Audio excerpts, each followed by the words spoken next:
Bonjour, bienvenue sur ce nouvel épisode de podcast. Je suis Nathalie, by Night Création. Vous pouvez me retrouver sur ce pseudo-là sur Instagram, sur Facebook, sur YouTube. Vous pouvez me retrouver sur Ravelry sous le pseudo by Night tout court. Et nous sommes ici pour parler tricot. Installez-vous confortablement, chaudement. La chaudière est en panne. Il fait 16 degrés dans la maison. Donc voilà, mettez-vous bien à l'aise, bien douillette. Vous voyez, j'ai mis des couches épaisses. Voilà, j'ai 3 ouvrages terminés à vous montrer, plus plein d'autres choses à vous raconter. Je suis excitée comme une petite puce. Merci pour l'accueil que vous avez réservé à l'épisode précédent. Voilà, je me dispute avec mes cheveux. Voilà, ça faisait longtemps que j'avais pas tourné. Vous étiez quand même là, fidèle au rendez-vous. Je vous en remercie énormément. J'espère que vous passerez un bon moment pendant cet épisode-ci. Si vous êtes nouveau ou nouvelle, n'hésitez pas. Voilà, dites-le moi, commentez, partagez, dites-le. Voilà, j'aime bien les échanges qui peuvent se créer autour de ces épisodes. On est au 104e épisode de cette chaîne. C'est un truc de fou. Je crois que cette chaîne va bientôt avoir 8 ans. Je suis un dinosaure, moi. Dis donc. Des petites nouvelles en dehors du fait que j'ai un peu froid et que je vais beaucoup faire comme ça ou taper des pieds pour bouger mes orteils.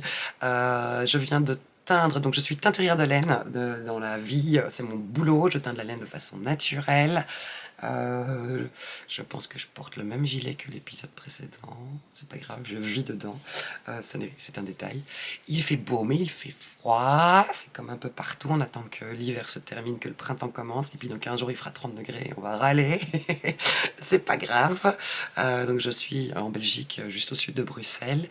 Je viens donc de teindre depuis le dernier festival qui était à Malakoff. Et là, j'ai réussi à rebobiner au fur et à mesure. D'habitude, j'essaye de faire 3 semaines de teinture, 1 semaine de rebobinage, 3 semaines de teinture, 1 semaine de rebobinage quand j'en ai l'occasion. Là, j'avais pas le temps, donc j'essaie de tout gérer au fur et à mesure. C'était assez intense, puisque maintenant, ça y est, ça commence la saison des festivals. Je suis inscrite à 5 festivals d'ici la fin juin, je vous en ai déjà parlé. Et donc, dans 2 dodo, je pars pour le festival Bretzlen à Rittershofen, tout en haut à droite de la carte. Voilà, en Alsace. Je serai la semaine prochaine à Paris pour le festival Lainorama dans la mairie du 5e sur la place du Panthéon. Puis on aura 2 petites semaines à la maison qui sont déjà fort chargées. Et ensuite je serai à Laine en Or. Ensuite je serai la semaine qui suit à Nitat Motoko à Mulhouse.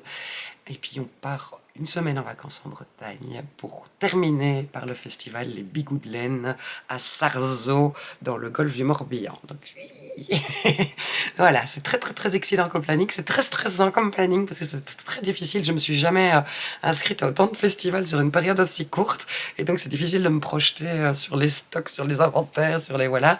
Là maintenant je sais j'en avais alors j'aime teindre mais j'avais besoin d'arrêter de teindre pour pouvoir passer à la suite et vous retrouver, venir papoter avec vous.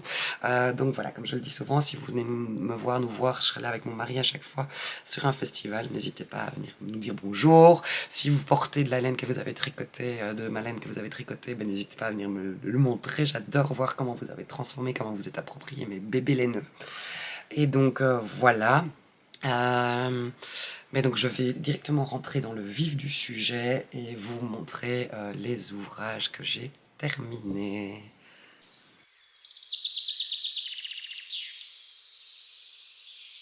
Je vais commencer d'ailleurs par dire ce que je porte. Je porte le gilet en brun de Atelier Émilie que j'ai largement modifié. Que j'ai très fort allongé puisqu'il m'arrive au genou. Le gilet en brun se tricote en DK avec des aiguilles 3,5 et alors on tricote avec une bordure tout du long. Et donc moi je voulais utiliser des échevaux invendus de bains différents et donc c'est pour ça que j'ai fait ce système de grands color blocs. Normalement le gilet en brun, on monte les mailles de l'encolure, on vient relever les mailles. Je vous en ai parlé dans l'épisode précédent, oui c'est ça. On vient relever les mailles de l'encolure, mais pas les mailles de devant. Et on fait une augmentation de raglan sur les bras et sur le dos. Et quand on a fini ces augmentations-là, on vient récupérer les mailles de la bordure d'encolure, relever les mailles du devant, et puis on continue à tricoter en aller-retour jusqu'en bas avec la bordure intégrée. Moi, je voulais que mon raglan soit complet, donc j'avais recalculé, en disant ok, elle nous fait relever autant de mailles après le raglan à cet endroit-là. Mais donc moi je vais... parce qu'en fait, le fait de relever les mailles après fait que les pans devant sont beaucoup plus courts que le dos dans le gilet tel que imaginé par Atelier Émilie. Et donc moi je voulais que tout soit droit. Et surtout je voulais pouvoir gérer mes quantités de laine et mes rayures comme je voulais. J'ai utilisé ma base Sirius DK, donc qui est composée de Blueface Leicester et de Gotland, qui est une laine vraiment bien chaude, bien agréable à porter. Le pull fait à peu près 700 grammes, un peu moins que 700 grammes. J'ai utilisé de la Garance, de l'indigo, une autre recette de Garance, du nerprin et un bain d'épuisement de cochenille. Et j'ai recontinué ensuite, voilà. Je le porte vraiment, vraiment énormément. Il sera tombé bien à pic, lui, pour cette fin d'hiver, ce printemps bizarre. Et en dessous, je porte une de mes très anciennes chemises en vol de Atelier Scamit, dans ce tissu incroyable que j'avais acheté sur le site de Suite Mercerie il y a des années, que j'aime vraiment énormément. Donc voilà, je suis pas sûre que ça aille ensemble, je suis pas sûre que ça va être pratique comme tenue pour ce que je veux vous montrer après, je vais devoir me déshabiller 18 fois, mais c'est pas très grave. Alors il y a plusieurs personnes, suite à l'épisode précédent, quand je vous présentais le gilet, qui me demandaient s'il était envisageable que je fasse des kits pour recréer le même. Je trouve ça très compliqué puisque justement j'ai utilisé 7 couleurs différentes, que j'ai pas spécialement encore les mêmes couleurs ou exactement les mêmes couleurs. Après, il y a du choix sur ma boutique en ligne. Si vous venez me voir sur un salon, on peut choisir ensemble. Voilà, je crois que pour moi c'est plus simple de fonctionner comme ça que de prévoir des kits. Et voilà, je me suis rendu compte que souvent quand on prévoit des kits, il y a quand même une couleur qu'il faut changer ou échanger, et donc c'est pas toujours évident. Alors je ne vois absolument pas ce que je vous montre. Il fait extrêmement lumineux. Je devrais peut-être fermer les stores à un moment ou à un autre. Mais bon, voilà, je vais essayer de faire du mieux. Je comprends ça, à mon avis, je suis un peu comme ça, un peu plissé, un peu froncé pour essayer de voir mon petit écran. Bref, alors, premier ouvrage terminé, vous l'avez vu presque terminé, je pense, à l'épisode précédent. C'est un ouvrage que j'ai tricoté en 3 jours. C'est le modèle Ranunculus de Midori Oz, qui est un modèle qui est extrêmement versatile, qui se tricote en aiguille 6 mm et qu'on peut tricoter en fait soit avec une laine qui se tricote en 6 mm, mais la majorité, enfin voilà, les suggestions sont plutôt de le tricoter avec un échantillon très souple, très aéré. Moi j'en avais déjà fait une première version en suri, de mauvaise qualité et qui a très mal vieilli, mais voilà, c'est pas très grave. Et en plus il était énorme, il a triplé de taille au blocage, enfin, voilà, il est plus du tout portable. Et j'en avais fait une autre version à l'automne dernier avec un brin de ma base Full Moon, donc 100% Blueface Leicester en fingering, et un brin de mohair et soie. Et en fait sur les salons auxquels je participe, je croise régulièrement Catherine de Madeleine et Philibert, et elle a sur son stand une version qu'elle a tricotée avec un brin de fil, alors elle sait pas de mohair et soie qu'elle a utilisé, mais c'est aussi un fil très fluffy, tout seul, et c'est fabuleux parce qu'elle a fait une version avec un seul écheveau, et je me suis retrouvée au festival exceptionnel à systématiquement aller rechercher, elle était en face de moi, aller rechercher sa version pour montrer ce qu'on faisait avec un seul écheveau. Et puis je me suis dit qu'en fait ça serait très très chouette, puis en fait ça me servait aussi d'occasion de tester un de mes nouveaux coloris sur lesquels je suis en train de travailler depuis le début de l'année, que vous commencez à voir arriver sur les salons petit à petit. Et donc je vous montre l'animal. Attention, c'est léger, c'est transparent, c'est aérien, mais c'est merveilleux. Et je ne l'ai pas encore porté puisqu'il fait beaucoup trop froid. Donc voilà. Et donc voici, je l'ai colorié, je l'ai tricoté.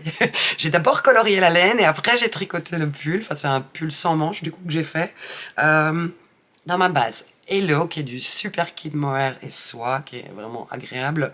Ce sont des écheveaux qui font 50 grammes, 420 mètres. Donc j'ai tricoté la taille la plus petite du patron avec des aiguilles 6 mm. Et vous voyez, il est déjà d'une belle ampleur. Et donc la construction, on monte des mailles. Alors il y a deux suggestions d'encolure, une encolure très large, une encolure très serrée. Je n'ai fait aucune des deux parce que la première version j'avais fait l'encolure large et c'était beaucoup trop large, et la deuxième version j'avais fait l'encolure serrée et c'est un peu trop serré. Donc là j'ai monté les mailles en long tail caston, j'ai fait le nombre de côtes suggéré. Ensuite il faut faire des rangs raccourcis dans le haut du dos. Alors je ne pense pas du tout que vous allez voir quoi que ce soit à cause de la transparence, mais alors vous voyez une petite bande de jersey ici avant la dentelle. Elle préconise des rangs raccourcis sur le devant. Je me suis rendu compte que sur les versions précédentes ça me gênait parce que ça venait faire une toute petite pointe, donc je n'ai pas fait les rangs raccourcis et j'ai directement attaqué la dentelle qui est absolument passionnante à tricoter. Est-ce que si je mets une petite feuille blanche derrière, vous allez voir la dentelle, voilà. Et alors ce qui est fabuleux dans ce patron, c'est que les augmentations sont intégrées vraiment dans le motif. Et donc voilà, c'est avec des aiguilles 6 mm, il y a ce côté très fun, très dynamique du patron, c'est vraiment très agréable. Quand on a fini les rangs de dentelle, on vient terminer par une petite partie en raglan, donc elle nous fait mettre des marqueurs à 4 endroits pour former le raglan, pour avoir la bonne hauteur. Et quand on arrive à la bonne hauteur de séparation du corps et des manches, si on veut faire la version t-shirt, et c'est ce que j'aurais dû faire, on rabat les mailles des manches et on continue le corps. Et si on veut faire des manches longues, on met les manches en attente et on monte quelques manches sous l'emmanchure de façon assez classique, et alors on continue le corps en rond. Et moi je voulais faire des petites manches en côte, et donc je me suis fait très peur parce que je me suis rendu compte qu'il allait être fort court et que j'étais pas du tout certaine, j'avais pas envie de commencer un deuxième écheveau pour faire des petites manches de 3 cm. Mais donc du coup j'ai commencé à peser ma laine assez régulièrement pour savoir où j'allais. Normalement, alors le patron il conseille à ce moment-là de faire 10 cm de hauteur. Là moi c'est même pas possible parce que ça me serait arrivé même pas en bas des côtes, donc j'ai fait un peu plus long. Et normalement il y a 8 cm de côte torse dans le bas, moi j'en ai fait 5, et alors il m'est resté tout juste assez de laine pour venir prendre mes mailles d'emmanchure, et j'ai fait 2 cm de côte, voilà. Et comme je vous le disais, donc du coup le problème c'est qu'il il fait trop froid, et donc je ne l'ai pas encore porté depuis qu'il est terminé. J'espère que c'est pas de ma faute qu'il fait si froid d'avoir voulu faire un t-shirt au mois de mars. C'est n'importe quoi. Et donc effectivement je l'ai tricoté en 3 jours, mais bon il y a un seul écheveau qui est rentré dedans et puis ça va vraiment vite, c'est très fluide avec les aiguilles 6 mm. Je vais prendre sur moi, je vais l'enfiler pour vous le montrer porté, parce que c'est quand même plus gai de voir les vêtements s'agiter sur un corps pour mieux se rendre compte de ce que ça donne. Ah oui, j'ai pas précisé que ce coloris est mon coloris Toff. J'ai créé toute une gamme de nouveaux coloris multicolores où je mélange des bains de teinture. Celui-ci est composé de Campèche et de Garance. Vous voyez, dominante de Campèche violette, et puis il y a des taches d'oranger de la Garance. Et il y a des écheveaux qui sont disponibles. J'aurai des écheveaux à Bretzeln, et il y a des écheveaux qui sont disponibles sur mon site également. Parce que je le dis pas de façon commerciale, mais parce qu'on m'a posé la question en commentaire lors de l'épisode précédent. Et quand je l'ai présenté sur Instagram aussi. Je le passe et je vous montre ça. Voilà ce que ça donne porté. Alors vous voyez, c'est très large. Il est court. Avec ce jean, c'est pas idéal, mais j'ai beaucoup de jeans. J'ai des pantalons plus taille haute, j'ai surtout beaucoup de jupes taille haute. Et c'était plus à ça que je pensais à l'été, voilà, au beau temps, et pouvoir porter un top, mais avoir quelque chose qui couvre les épaules quand même.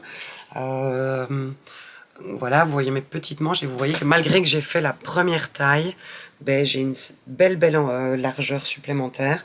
En gros, donne un peu l'impression de ne rien porter, mais je sais que moi personnellement, et ça c'est complètement subjectif, quand il fait plus chaud, genre aux alentours de 25 degrés, ma peau ne supporte plus le mohair. Voilà, c'est chacun, c'est chacun. Donc je ne suis pas sûre de le porter quand il fera très chaud, mais c'est vraiment plus le plaisir d'avoir un peu de laine sur soi même quand il fait beau. Donc voilà, j'ai envie, j'ai hâte de pouvoir en profiter et je sais déjà avec quelle jupe et quel pantalon j'ai envie de le porter. Donc voilà, j'ai hâte. Ouais, j'aurais peut-être pas dû mettre ce jeans là pour vous le montrer. Mais bon, oui, il m'arrive donc ma hanche est ici. Donc il m'arrive aux hanches, quoi. Donc ça, en fait, ça va. Ça va, il faut juste pas que je lève les bras. Et donc si j'avais suivi le patron, ben, les manches en fait s'arrêteraient ici. Juste par elles seraient juste rabattues normalement. Et alors, est-ce que vous allez voir sur ma peau, est-ce qu'on voit mieux le motif? Je ne vois rien, donc voilà, on verra. Je découvrirai après si je vous ai montré quelque chose d'intéressant. Oh, pas du tout, du tout, du tout. Voilà, donc ça c'est le Ranunculus de Midori. C'est un patron qui a été, je pense que ça doit être le patron qui est le plus tricoté sur Ravelry. Je pense qu'il y a pas loin de 30 000 versions qui ont été tricotées, qui ont été mises, publiées sur Ravelry. Donc je pense qu'on peut faire x5 ou x6 le nombre de versions effectivement tricotées. Et ce patron est en permanence en première page de Ravelry. Le patron est en anglais. En japonais, forcément, la créatrice est japonaise. Et je pense que, je ne vais pas dire de bêtises, j'ouvre vite Ravelry. Je pense qu'il est également en français. Je vous dis ça tout de suite. Pendant ce temps-là, je meuble. Parce que forcément, c'est au moment où je veux aller vite que Internet ram. Ah bah, il est toujours en première page de Ravelry dans les trucs les plus populaires. Donc anglais, français, japonais et espagnol pour les langues, voilà. Bon, je sais pire au pire ma tenue, je vais faire comme ça pour vous parler des deux ouvrages terminés suivants, parce que ceux-là, je triche, ils sont terminés depuis un petit moment. C'est un patron que j'ai publié ce matin sur Ravelry. Vous vous souvenez peut-être du gilet Patience que je vous ai dévoilé à l'automne dernier, qui était un gilet ouvert, non boutonné, qui se caractérisait par cette torsade qui venait border toute l'encolure et qu'on venait retrouver sur les côtés et sous les manches. Voilà, qui se tricote en fingering et en aiguille 3,5. Et donc pendant le test, en cours du test du gilet Patience à l'automne dernier, une des testeuses a dit mais en fait ça serait trop chouette que ces deux encolures viennent se rejoindre d'une façon ou d'une autre pour créer un pull en col V. Et je me suis dit, mais en fait, complètement. En plus, moi, j'adore les cols V. Et je me suis dit, mais ouais, il faut que j'essaye, il faut que je trouve une solution. Je pense que c'est une très bonne idée. Donc, du coup, je me suis attelée à l'écriture du patron. Et j'en ai fait une première version. J'ai utilisé la même laine que pour le gilet. C'est ma base Twinkle, qui est du Merino Superwash, avec un peu de nylon et une paillette très discrète. Ces écheveaux-ci ont déjà été tricotés 3 fois au total. C'est-à-dire que j'ai teint ces écheveaux, c'est dans tout début de ma pratique de teinture en 2015 ou en 2016. Je les avais teints avec de la rhubarbe, des feuilles de rhubarbe de mon jardin. Donc ça donnait ce jaune ni vert que j'aime beaucoup.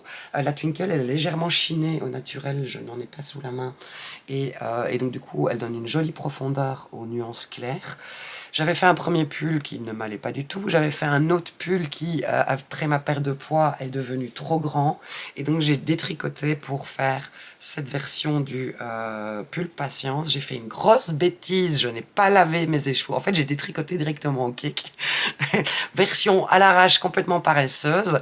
Et donc du coup, le tricot, en fait, ce pull ayant été tricoté il y a 7 ou 8 ans, en fait, la laine était toute ondulée. Et donc on voit que mon point de tricot n'est pas complètement net, malgré que je l'ai lavé, séché à plat 2 fois pour essayer d'aplanir. Voilà, c'est une bêtise totale, c'est scandaleux entre le fait que je sois teinturière et designeuse d'ouvrages en tricot. C'est pas bien, ne faites pas la même erreur que moi. Mais bon, voilà. Donc, en fait, il y a des choses que j'ai gardées du gilet, c'est-à-dire on va retrouver la même torsade qui se démarre ici dans l'encolure. On va venir faire un petit montage provisoire au milieu de la nuque, on va monter la torsade, ensuite on va venir relever des mailles ici tout du long. et on va entamer la construction du raglan. Le gilet, c'était également une construction de raglan. Après, ce qui est complètement modifié, c'est la façon dont se fait le devant, puisque sur le gilet, les pans étaient assez courts en largeur, parce que je voulais vraiment, comme celui-ci, que ce soit un gilet ouvert et pas un gilet dont les devants ne se superposent pas. Et donc on va augmenter selon un certain rythme de part et d'autre des anneaux marqueurs qui indiquent où sont les manches, le devant et le dos, et on va également augmenter le long de la bordure qu'on continue à tricoter en aller-retour, donc au fur et à mesure. Ensuite, quand on est arrivé à une certaine hauteur, on va mettre les manches en attente. On continue un tout petit peu. Alors, j'oublie le détail. J'ai fait 2 options d'encolure. Mais ça, c'est la première version que j'ai faite. Moi, je voulais une encolure vraiment profonde, qu'on porte un top ou un petit t-shirt sous, ou même un chemisier. Je le porte pas avec un chemisier et ça fonctionne. Je voulais vraiment une encolure très, très, très profonde. Et donc, après la séparation des manches pour la version encolure profonde, on continue encore à tricoter en aller-retour sur une certaine hauteur. Et ensuite, on va rassembler les 2 encolures, le V, et on va continuer cette torsade sur le milieu du devant. Voilà. Ensuite, le corps se termine par des côtes 3-2 qui viennent prolonger la torsade. On va ensuite... Et alors, on refait de nouveau comme pour le gilet, ou pas, hein, le choix est complètement libre. On refait à nouveau les torsades sur le côté. Et alors, on reprend les manches. Et là, j'ai fait 2 options de manches. Pour le gilet, j'avais fait des manches droites qui venaient se resserrer au niveau du poignet. Et étant donné que ces manches-là étaient écrites, je les ai laissées en option également dans le patron. Mais je trouvais que comme le pull, il est assez loose, et je l'ai prévu assez court, entre guillemets, j'ai fait des manches fitées, c'est-à-dire avec diminution progressive de part et d'autre de la torsade. Et voilà, et à la fin, on arrive au même nombre de mailles que la manche large. Il y a 8 tailles. Moi, j'ai tricoté la taille 3, je fais 94-94 de tour de poitrine, et mon pull terminé fait 108 cm de tour de poitrine, voilà. Donc ça, c'est la version encolure profonde. Et donc, j'en ai parlé en coulisses, j'ai montré mon process, j'ai montré ma réflexion, mes idées sur la finition de l'encolure, parce que les col V, souvent, on fait le col V, et puis ensuite, on vient relever les mailles tout le long de l'encolure, et moi, je voulais que la bordure soit complètement intégrée, et donc il fallait que je trouve la manière de faire cette finition ici. Donc voilà, j'ai trouvé.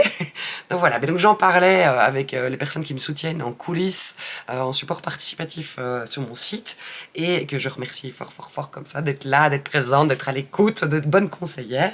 Et certaines me disaient que elles, ça les dérangeait d'avoir un V aussi profond, soit parce que ça n'allait pas à leur morphologie, soit parce qu'elles n'étaient pas à l'aise avec l'idée. Et donc du coup est venue l'idée d'en faire une deuxième version, une deuxième option d'encolure, avec une encolure qui se termine de façon plus classique en même temps que le raglan. Et donc ça, c'est la deuxième version que j'ai tricotée. Je l'ai tricotée en full moon, 100% Blueface Leicester, dans un bain de garance d'épuisement assez profond. Et donc, tout le principe est le même de construction, sauf que, effectivement, là, les devants sont réunis au moment où on sépare les manches. Et cette version-ci, alors, je suis grande, donc je dois en tenir compte quand j'écris mes patrons. Donc dans cette version-ci, j'ai fait la longueur de corps telle que je la préconise. Donc du coup, sur moi, il est un peu court, mais c'est parfait, c'est très bien, c'est comme ça que je le voulais. Par contre, moi, j'ai allongé les manches par rapport à mes propres explications. En fait, mes explications s'arrêtent ici, et moi, j'ai encore tricoté ça, parce que sinon, le pull me serait arrivé là. Je fais 1m80 pour rappel. Et cette version-ci, j'ai également allongé le corps de près de 10 cm pour ne pas avoir l'impression d'avoir exactement 2 fois le même pull. J'en ai un qui est plus court, un peu cropped sur mon corps, et j'en ai un qui est un peu plus long. Et donc voilà. Et donc du coup, c'est très chouette parce que il y a eu un super chouette engouement pour le test, et donc chacune a choisi son option de manche, son option d'encolure, et voilà, les 8 tailles ont été testées dans les deux versions. Bon, les manches Dans ce cas-ci, les manches droites ont été moins testées, mais comme elles avaient été testées pour le gilet, je sais que ça fonctionne. Donc voilà, je suis très très excitée. Le patron est donc disponible en français et en anglais sur Ravelry ou sur mon site. J'espère que j'aurai des fiches papier pour le festival Bretzlen de ce week-end. Je ne sais pas encore parce qu'elles ne sont pas encore arrivées. Je croise les doigts. Et alors, si vous regardez cet épisode à temps, j'ai décidé de faire un petit cadeau pour le lancement. Et si vous achetez l'un ou l'autre patron, vous aurez 20% de réduction sur le prix jusqu'au dimanche 28 avril compris.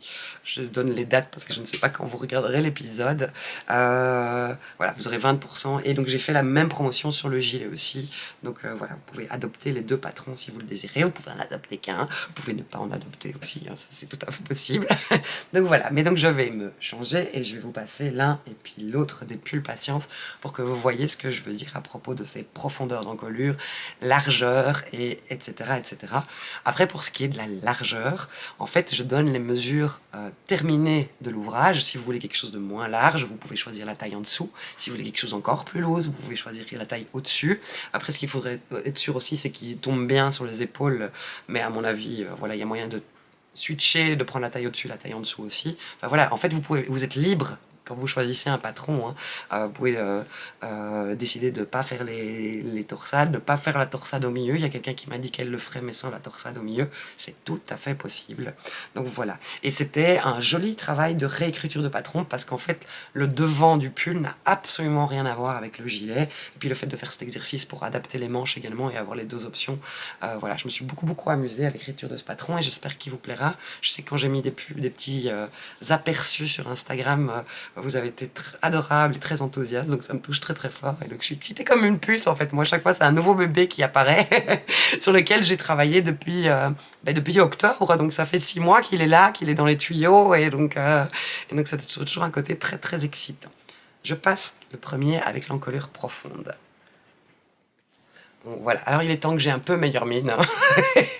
Voilà, je sais que cette couleur me va, mais peut-être pas quand je suis moi-même entre le jaune et le vert. Après, je suis aussi fort fatiguée par tout le travail que j'ai fait ces dernières semaines. Mais voilà, alors je vais un petit peu dézoomer. Il veut pas, voilà, donc je vais me lever. Donc voilà, voilà, mes seins sont là et vous voyez ça, la ligne d'encolure est juste en bas des seins, mais comme les deux devants se recoupent, voilà, et mon emmanchure est ici. Voilà. Voilà, vous voyez, il est loose, il est un petit peu... vous voyez, il n'est pas beaucoup plus long que le ranunculus, il est 2 cm plus long que le ranunculus que je viens de vous montrer. Les manches sont ajustées, et voilà, et on a des poignets, j'ai pas dit que les poignets étaient avec les mêmes côtes. Il y a le motif j'ai l'impression d'être à contre-jour. J'espère franchement que ça sera regardable. Je vous prie de m'excuser si ce n'est pas le cas. Après, il y a quelqu'un qui m'a dit qu'elle avait re-regardé les premiers épisodes où j'avais systématiquement des grands raies de lumière, où j'oubliais de couper la radio. Voilà. Ce podcast n'est pas du tout professionnel. C'est pas grave. On est là pour parler tricot, pas pour avoir des effets de lumière et de son. On les a. Voilà, ils sont cadeaux. Mais donc, voilà. Et donc, on retrouve la torsade ici. La torsade là. Et alors, les deux encolures, je le porte beaucoup. En fait, je le porte beaucoup sous mon gilet. Parce qu'en fait, ça, c'est devenu vraiment... je le porte tous les jours depuis que je l'ai terminé, mon gilet, je crois. À part les quelques jours où il a fait un peu plus chaud. Mais donc, voilà, ça, c'est la version encolure profonde. Donc, la naissance de mes seins est ici. Et voilà.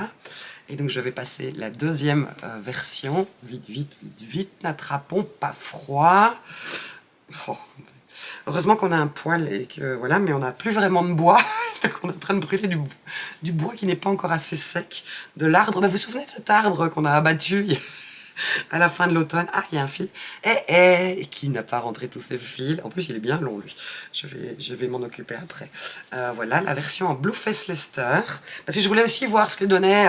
ce qui est génial, c'est que les testeuses ont toutes choisi des couleurs différentes et des matières différentes. Il y a une version en Orion, il y a une version en Comet, il y a des versions en lace plus mohair, il y a une version en Hulsgarn, il y a des versions de toutes les couleurs de Twinkle. Il y a d'autres laines aussi qui ont été utilisées. Je n'impose jamais d'utiliser mes laines pour les tests. Mais donc voilà. Et moi je voulais quand même une version en superwash et une version en non superwash. Celui-ci du coup était un peu plus chaud. Et donc c'est ça aussi, c'était mon choix de... j'ai une encolure moins profonde, c'est un pull plus... voilà, que je vais probablement porter plus toute l'année, ou sans gros gilet par-dessus. Mais donc voilà ce que donne l'encolure classique, donc qui s'arrête à la même hauteur que les emmanchures. L'autre encolure s'arrête ici, et celle-là s'arrête là. Voilà. C'est la différence majeure entre les deux versions d'encolure. Voilà. De toute manière, dans le patron, toutes les mesures sont données, donc n'hésitez pas à y prêter attention. Voilà. Et j'ai mis le tableau des mesures également dans les photos sur Ravelry et sur mon site, parce que pour moi, c'est une information qui est très très importante. Voilà, le pull Patience. Voilà, j'étais tellement... je suis contente de vous l'avoir montré enfin. Je suis vraiment très contente d'avoir fait deux versions. Et là, vous voyez ici, ben, mon tissu est beaucoup plus net, puisque je n'ai pas utilisé des écheveaux tricotés, détricotés, tricotés, détricotés. Mais des écheveaux tout neufs, tout beaux. Donc voilà, cette couleur me va mieux en cette saison. J'ai l'air moins chocolat bleu pâle. Mais voilà, voilà, je me suis bien amusée à l'imaginer, j'espère qu'il vous plaira à le tricoter. Les testeuses m'ont dit qu'elles s'étaient beaucoup amusées. Voilà, j'ai essayé de faire un patron qui soit assez didactique, assez simple à suivre. Vous allez retrouver à chaque section des petits tableaux avec le nombre de mailles que vous êtes censé avoir à chaque section, le motif, le rang du motif auquel vous êtes censé vous retrouver. Donc comme je l'avais fait pour le gilet. Voilà, voilà. Le pull Patience. Alors, je vais vous parler maintenant d'un très beau cadeau que j'ai reçu et que je pense que vous voyez dans l'écran, et de ce que j'ai déjà fait avec.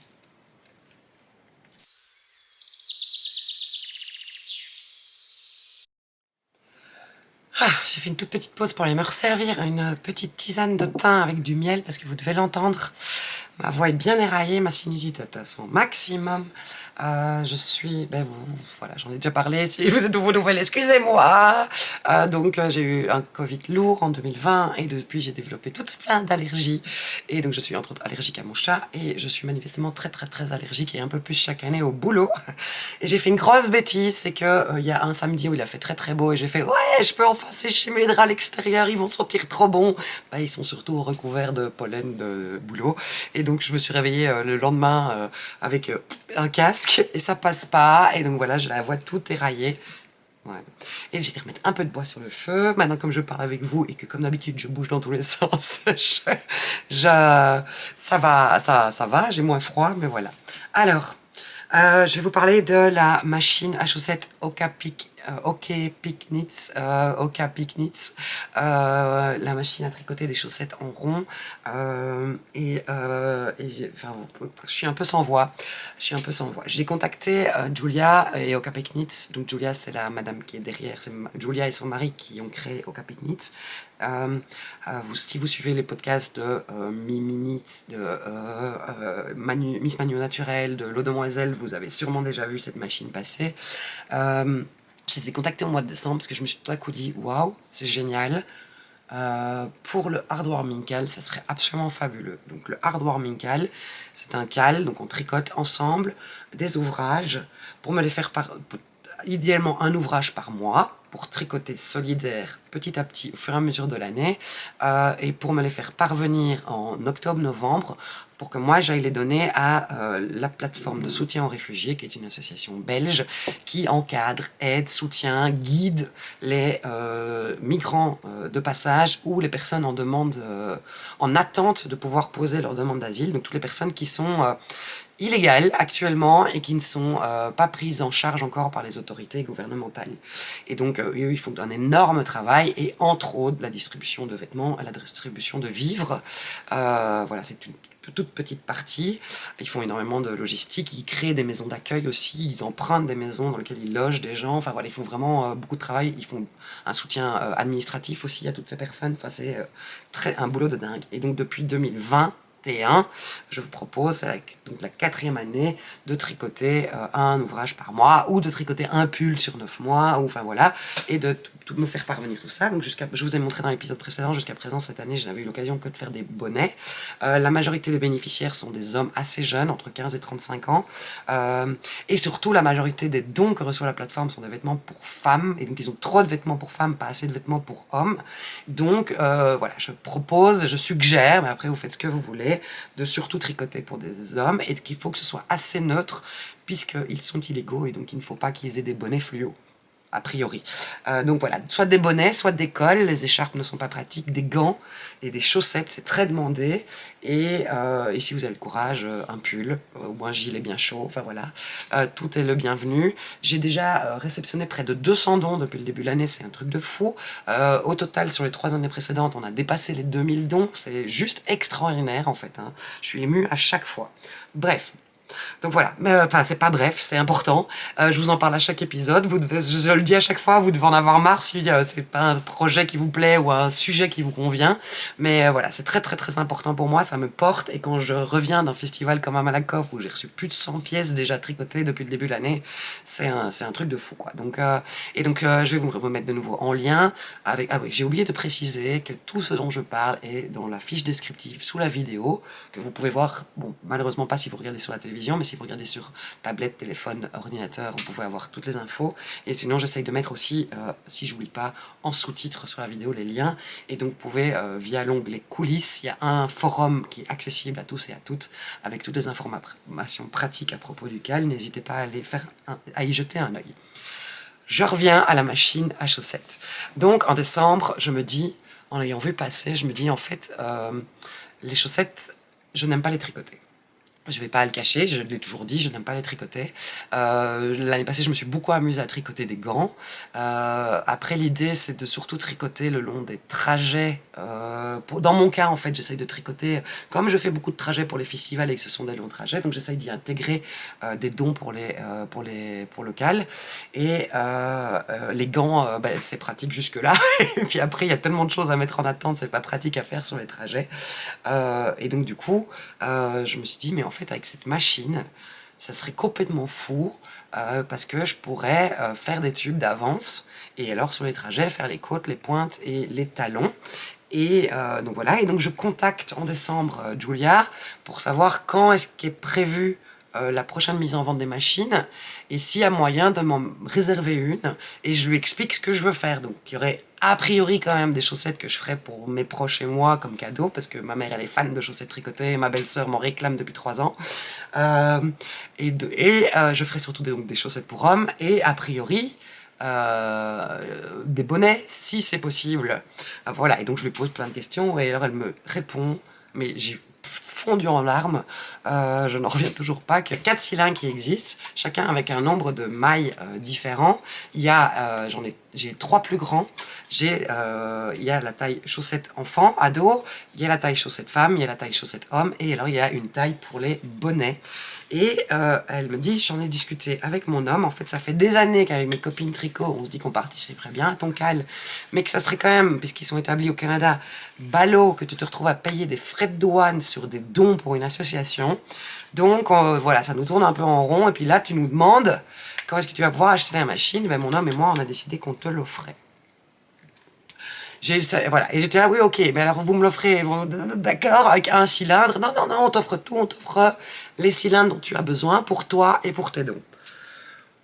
Je sais, voilà, j'en suis toujours pas remise. Julia, si tu passes par là, alors je dis Julia, mais si ça tombe, c'est juste Julia.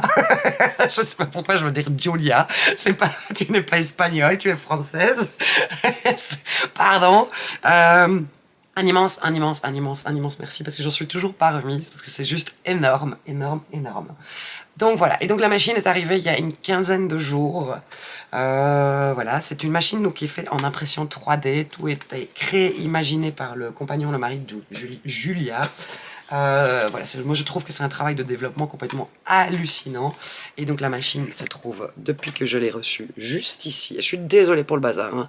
En fait, la suite de ma journée, c'est préparer mes caisses de laine pour partir à Bretslane. Et donc ça, c'est des trucs que je dois encore trier.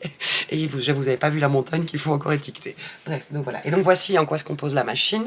Alors je vais pas vous faire tout le détail du montage, de comment ça fonctionne et tout ça, parce que et l'eau demoiselle et Miss Magnon Naturelle ont fait des super vidéos.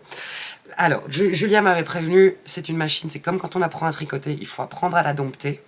Donc, moi je l'ai reçu, il faut tout mettre en pièces, ce sont toutes des pièces séparées, ça arrive super bien emballé dans du papier bulle, enfin voilà, tout est détaillé. Il y a un QR code sur la fiche d'envoi avec des liens vers leur site où il y a plusieurs vidéos de mise en route et il y a surtout une fiche PDF avec toutes les pièces que contient la machine, où les mettre, comment les mettre et dans quel ordre les mettre. Donc voilà, ça a été ma première activité. Et ensuite, en fait, il faut mettre la laine sur un cône. Donc il y a des explications de comment mettre la laine sur le cône, et une fois que le cône est prêt, banzai, on peut lancer et on peut faire un tube. Et donc moi j'ai démarré mon premier tube et ça fonctionnait bien. Alors j'ai reçu la machine avec un poids de 1 kg qui n'est pas indispensable à acheter parce que forcément ça vous demande fort les frais de port si vous achetez la machine. Donc moi Julia me l'a mis aussi. Mais n'importe quel poids de 1 kg qui aurait ce diamètre là fonctionne. Et donc voilà, je me lance et je fais un premier tube et ça fait 25-30 cm et ça va tout seul, ça va super bien. Il y a toute une histoire de réglage de tension qui est très très très important sur la machine. Alors je peux pas vous le montrer, mais justement allez voir les vidéos de Miss Manu au naturel. Franchement c'est la vidéo de Miss Manu au naturel qui m'a sauvé la life pour comprendre. J'ai eu une espèce de déclic en la regardant pour la 3e fois. Merci Manu si tu passes par là. C'est pas Manu, mais merci Sandrine si tu passes par là. Je dis n'importe quoi, pardon. Donc, je fais mon premier tube, ça fait 30-35 cm. J'envoie une vidéo à Julia en disant oh, ça marche trop bien, c'est trop génial, je suis trop heureuse. Elle fait waouh, du premier coup, bravo. Et au moment où je termine d'envoyer mon message, je redémarre et là, il n'y a plus rien qui va. C'était la catastrophe. Il y avait des fils dans tous les sens, les aiguilles étaient coincées dedans, enfin bon, bref. Et à partir de ce moment-là, il m'a fallu 4 journées quasi complètes pour réussir de nouveau un tube. Voilà, j'ai eu du mal à mettre en route, à comprendre, il fallait recommencer, il fallait, voilà. Et à chaque fois, j'avais des problèmes de tension, puis ça allait très bien, et puis ça n'allait plus, enfin voilà. Et puis finalement, j'ai réussi à faire un tube. Attention, je vais vous montrer les chaussettes les plus moches de l'univers. Donc, je sais pas si vous avez vu là quand j'ai tourné le téléphone, le gros panier là, c'est toutes mes laines à chaussettes que j'ai rassemblées dans un gros panier du coup. Et donc, j'ai fait un tube avec un reste de laine qu'on m'avait envoyé dans un poche. Il y a quelqu'un qui m'a envoyé plein de restes de laine pour faire mes bonnets pour le Heartwarming Call en 2022. Mais celui-ci étant à paillettes, je l'avais toujours mis de côté. Et donc, j'ai fait un tube. Tac, tac, tac, tac. Ça s'est très très bien passé. Bon, alors, mon tube n'est pas très très long. Et en regardant la vidéo de Miss Manu au naturel, merci, et avec toutes ces histoires où elle explique sa tension, de ce qu'elle a adapté dans sa technique à propos de comment elle accroche la petite plaquette qui vient soutenir le poids. Enfin voilà, plein de petites explications que Manu donne au fur et à mesure de ses déboires à elle. Parce qu'elle a vraiment filmé sur plusieurs séances la prise en main de la machine. Elle est une bien meilleure podcasteuse que moi, beaucoup plus efficace. Et donc j'ai fait mon tube, et puis après ça a été le festival de découverte, puisque ça m'était jamais arrivé de tricoter un tube et puis de venir le couper en deux. Donc j'ai d'abord commencé par, à chaque extrémité, je suis venue tricoter des côtes. Bon, j'avais bien vu qu'au niveau de la longueur de mon tube, j'avais de quoi faire une paire de sockets, pas plus. Donc je suis venue tricoter quelques côtes, puis j'ai couper mon tube en deux, et alors j'ai utilisé à chaque fois des restes de laine. Je pense que celle-ci c'est même pas de la laine superwash. J'ai utilisé un autre reste pour faire mes pointes. C'est une chose. Est-ce que c'est... Ah non, c'est pas les chaussettes que je porte. Bon voilà, c'est des chaussettes de... Vous savez que je suis archi fan des chaussettes arc-en-ciel, et que dès que je trouve une laine arc-en-ciel pour les chaussettes, je crois que j'ai 5 paires ou 6 paires en chaussettes arc-en-ciel, enfin bref. Donc j'ai fait mes pointes avec un grafting au bout. Ça faisait longtemps que j'avais pas de grafting, et puis c'est fait de grafting et c'est revenu tout seul. Une des raisons pour lesquelles je fais les chaussettes quand je les tricote à la main de la pointe vers le haut, c'est que je n'aime pas faire le grafting et que du coup il n'y a pas besoin de grafting, puis surtout que je fais le talon en rang raccourci quand je tricote mes chaussettes. Mais bon, voilà. C'est pas très grave, c'est pas très grave. Et alors ensuite je suis venue mesurer par rapport à une chaussette existante, enfin de mon stock de chaussettes, et je suis venue couper le tube, le demi-tube, pour venir faire mon talon après coup en rang raccourci. Pas du tout en rang raccourci, je dis n'importe quoi, avec des diminutions de part et d'autre, et qui se termine par un grafting. Et donc, j'ai fait ma première paire de sockets. Et ça, c'était très ok. De toute façon, je vais pas faire un truc aussi moche pour le calme, mais c'est un super exercice. J'ai appris à dompter ma machine, j'ai appris à couper mon tube en deux, j'ai appris à couper mon tube pour venir faire le talon après coup, parce que moi, jusqu'à présent, chaque fois que j'avais fait un talon après coup, j'avais tricoté, mais j'avais mis un fil de survie à l'endroit où venait le talon, et donc là c'était pas le cas. Et donc du coup je me suis dit en fait ça va être génial, c'est exactement ce que j'espérais pouvoir faire avec cette machine. Je vais faire des tubes et je vais préparer tous ces tubes avec toutes les mailles déjà coupées et en attente pour sur les salons, les trajets sur les salons et pendant les salons, pouvoir faire les finitions, les côtes, les talons et les pointes. Et donc, ça c'est très très fort. Je n'ai pas ma première chaussette. Je reviens. Non, elle doit être ici, c'est pas possible. Elle est là, voilà. Elle est déjà rangée avec les bonnets. Alors, j'ai fait un deuxième tube. J'ai utilisé 50 grammes. Alors, j'ai utilisé 50 grammes de Fable et j'ai fait un tube. Donc ça, c'est un demi-tube. Voilà, que je suis venue couper mon tube en deux. Et puis, j'ai fait mes côtes, ma pointe et mon talon. Donc comme ça, je revérifie que j'étais vraiment à l'aise avec toutes les techniques. Et ensuite, avec mon deuxième tube, j'ai déjà mis sur des aiguilles en attente les mailles du haut et du bas. Et j'ai déjà coupé mon talon et j'ai mis les mailles en attente. J'ai fait ça avec ça. J'ai fait ça avec ceci. Là, j'ai fait un écheveau de 100 grammes, mais je l'ai fait en 2 fois. Parce que je n'osais pas faire un tube trop long. J'ai fait avec un écheveau de 100 grammes. Donc là, j'aurai 2 paires. Encore. Alors ça paraît fort court, mais quand on rajoute les côtes, la pointe et le talon, ça fait des chaussettes dont la pointe, qui arriveront. Je vous montre mes chaussettes. Attention, je vous montre mes chaussettes. Moi, j'aime bien faire les chaussettes dont la cheville soit la même longueur que le pied. Voilà. Et la position. Je vous ai dit qu'on était dans un podcast amateur. Donc voilà. Et donc là, c'est un écheveau de 100 grammes. J'avais fait deux cônes de 50 grammes. Et j'ai préparé ça. Donc j'ai déjà 1, 2, 3, 4, 5 chaussettes à faire. Alors là, j'ai pas encore fait les talons parce que je ferai les talons après avoir fait les pointes. Voilà, ça c'est parce que j'avais fait la première, donc j'ai déjà préparé le talon. Et ensuite, il me restait... Alors ça, du coup, je me suis dit, je vais quand même voir avec une belle laine. Et donc, jusqu'à présent, j'avais utilisé le cône de 64 mailles qui correspond à 72 mailles tricotées à la main. Et donc là, je suis passée au cône de 60 mailles qui correspond à 64 mailles, ce qui est donc ce que je tricote pour moi, c'est-à-dire le cône qui est actuellement sur la machine. Et alors, je ne sais pas si vous vous souvenez de cette laine-là. C'est la laine du bruit des aiguilles. Mon homme m'avait offert un écheveau de 100 grammes. Et avec l'écheveau de 100 grammes, moi, je peux faire 3 paires de sockets. Donc, j'ai déjà 2 paires de sockets. Et puis, la troisième était toujours en attente. Donc, j'ai fait mon tube que j'ai coupé en 2. Voilà. Et que j'ai mis... Alors, vous voyez l'attention. Ce dont je vous parlais, c'est qu'elle évolue au fur et à mesure. Et donc, en fait, moi, je commence avec le premier poids. Et puis en fait, je ne commence plus avec ce poids-là. Nous avons une collection de vieux objets à la maison et dont une quantité hallucinante de poids de balance. Et donc, j'ai un poids d'1 kilo qui est beaucoup plus court. Et moi, je démarre directement avec le poids sur la plaque. Je fais d'abord quelques tours avec un fil que je vais détricoter après.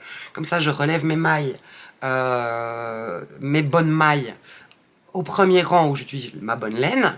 Et ensuite, quand mon tube fait ça, je rajoute le kilo original de Hoka Picnitz.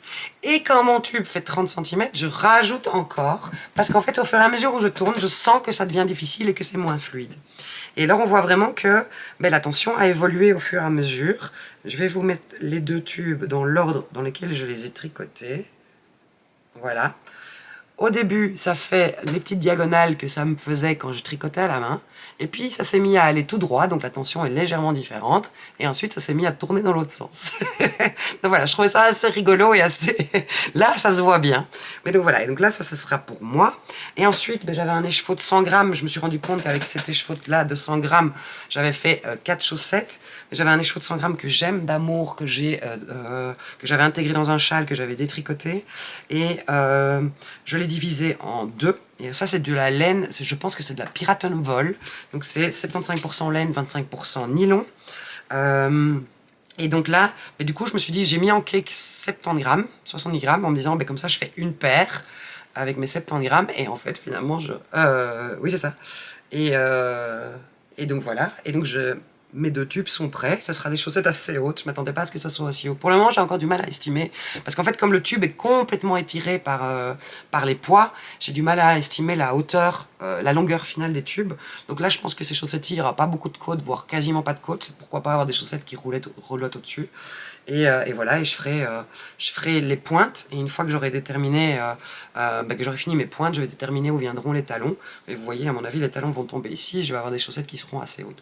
Ou alors, je vais détricoter 5 cm de chacune, que je réutiliserai pour faire des côtes.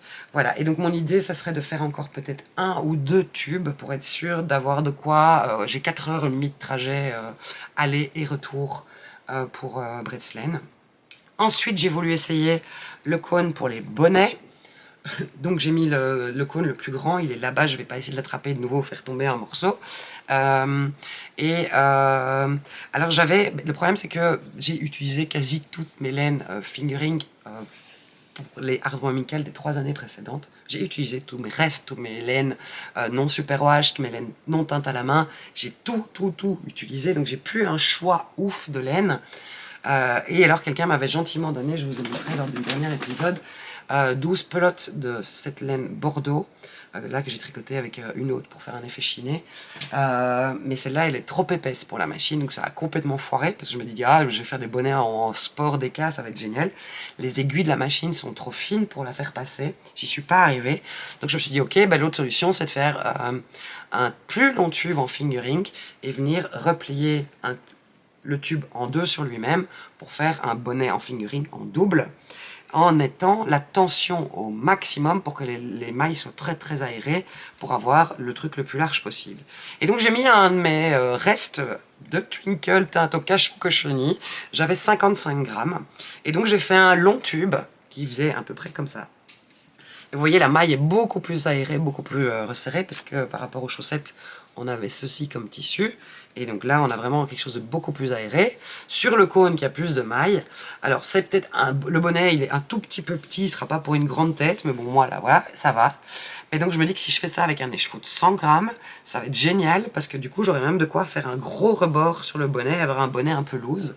Donc voilà, donc je vais voir à l'occasion ce que je peux trouver comme laine, où et comment, peut-être dans une donnerie, une ressourcerie, enfin des choses comme ça, pour trouver de nouveau de la laine fingering, parce que j'ai épuisé tout mon stock de laine pour les années précédentes. Mais donc voilà, je suis toute contente de cette machine, c'est très excitant. Bon par contre ça, après il y a zéro finition, hein, donc j'ai juste relevé les mailles ici, j'ai relevé les mailles là, j'ai passé un fil, donc avec un fil et à une aiguille seulement, et donc j'ai serré très fort mes mailles, j'ai fait un nœud, j'ai fait la même chose de l'autre côté, puis j'ai plié mon bonnet en deux, donc j'ai fait comme ceci, voilà, imaginez qu'il est resserré, j'ai fait comme ceci, voilà, avec les embouts qui étaient resserrés, et alors j'ai fait un gros nœud avec tous les fils avec lesquels j'avais resserré mes mailles, que j'ai repassé à l'intérieur pour cacher mes fils.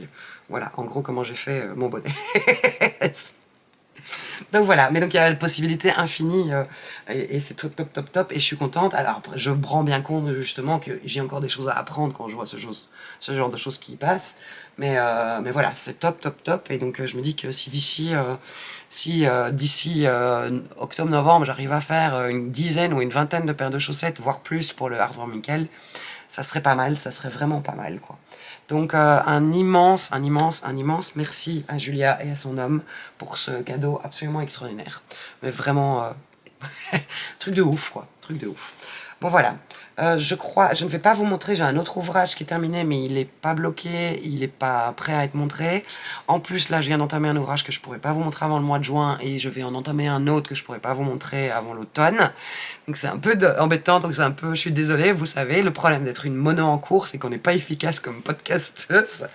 Voilà, n'oubliez pas que jusqu'au dimanche 28 avril, il y a la possibilité d'avoir 20% de réduction sur le pull, sur le prix du patron du pull Patience. Et voilà, si vous venez me voir sur un festival, comme je le disais en début d'épisode, n'hésitez pas à venir vous présenter. Ça me fait toujours énormément plaisir. Voilà.